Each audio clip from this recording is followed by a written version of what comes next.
Welcome back, my dear students. This is the second video of chapter 5, and today we are going to discuss all the important definitions of chapter 5. Okay, so without any delay, let's start our definitions.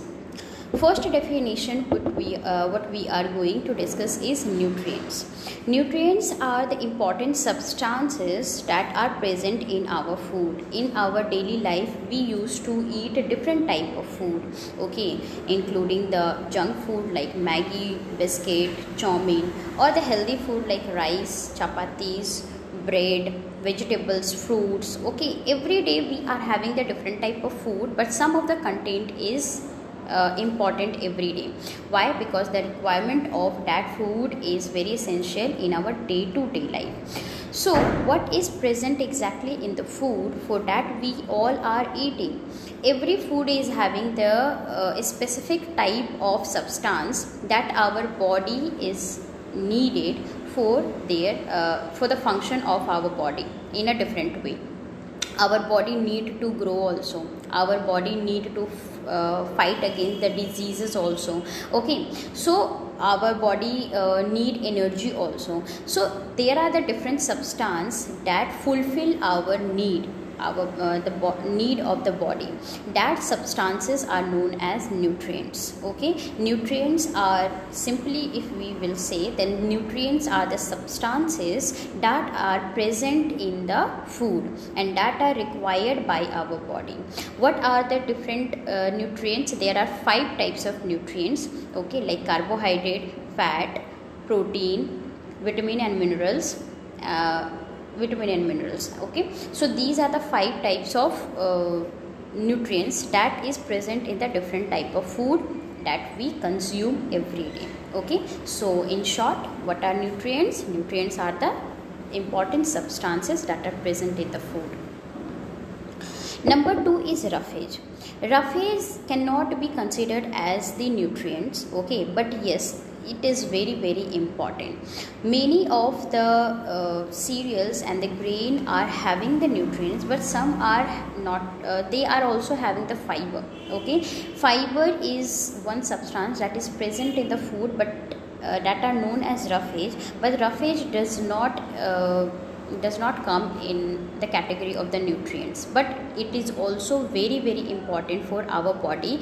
Why? For the digestion process. Okay, if we are eating fiber, then our digestion process will be very good. Okay, and whatever we are eating, that will be digested very nicely.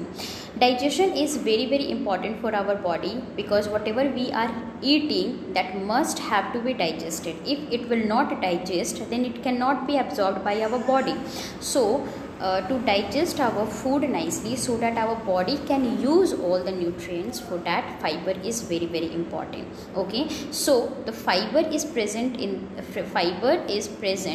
the food. Okay, and that fiber is known as roughage. Okay, so roughage is also very important for our body. Third, we are going to discuss about the vitamins and minerals. Vitamin and minerals is also the one kind of nutrients, but these are needed by our body in a very low amount, we can say. In a very less quantity we have to consume vitamin and minerals. These help our body to fight against the diseases. Earlier I have explained to you that there are the different requirement by our body. In the children, body has to grow time to time. Okay, in the old age they have to fight against the diseases, and for that we have to consume vitamin and the minerals in the right amount. Okay, so that if we are affected by any of the disease, we can recover very fast, and in the future we will not get affected by the same disease or the different type of diseases. Okay, so vitamin and minerals are mainly present in the green vegetables and the different type of fruits. That's why every day it is advised to you to eat at least one kind of fruit. Any fruit you should eat each day, and you should include the green vegetables also in your daily routine. Next, we are going to define the balanced diet. Okay, balanced diet is a diet that contain all the type of the nutrients, all the 5 nutrients including water and roughage, okay, in the right quantity. What is the meaning of right quantity? It's not like we will eat only the rice all the 3 time, that means in the breakfast and lunch and dinner we will eat only the rice, okay, if we can avoid the pulses. No, whenever we are eating, we include a little amount of rice, a little amount of pulses, a little amount of curd and green vegetables along with the salad. Why we used to add the different type of food in our meal? So that we can consume all the type of the nutrients, because our body need all the type of the nutrients in a fixed ratio, that means in a fixed quantity, we can say. Okay, carbohydrate is needed more because that provide energy, but the green vegetables we used to eat in a very less amount, okay. Mostly we are taking carbohydrate and protein. So every human being, like children require the different type of balanced diet, okay, and adult require the different type of balanced diet, but basically that diet include the different type of nutrients, okay. Children are in the growing age, so they need more protein as compared to the adult. In the same way, this balanced diet is defined differently for the different person, okay. But basically if we will talk about the definition, balanced diet is that diet that include all the type of the nutrients in a fixed ratio or quantity. Last definition we are going to discuss about the food preservation. Preservation means storing of anything, okay. Food preservation is used to store any of the food material for a long period of time, so that it will not get spoiled, okay. We can protect that from getting spoiled. That's why whenever we are storing that, we used to add a lot of oil or a lot of sugar, or in a different way we used to store, okay.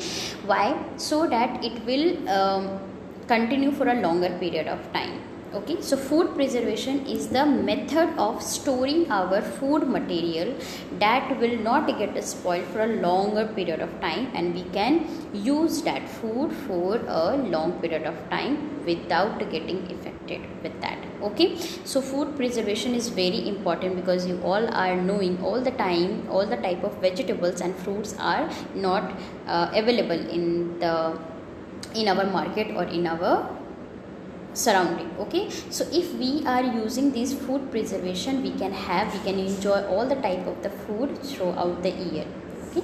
So I hope you all have understood all these 5 definitions, and I hope you will not only write, you will learn it also, because it will help you to understand the chapter in a better way. Thank you so much.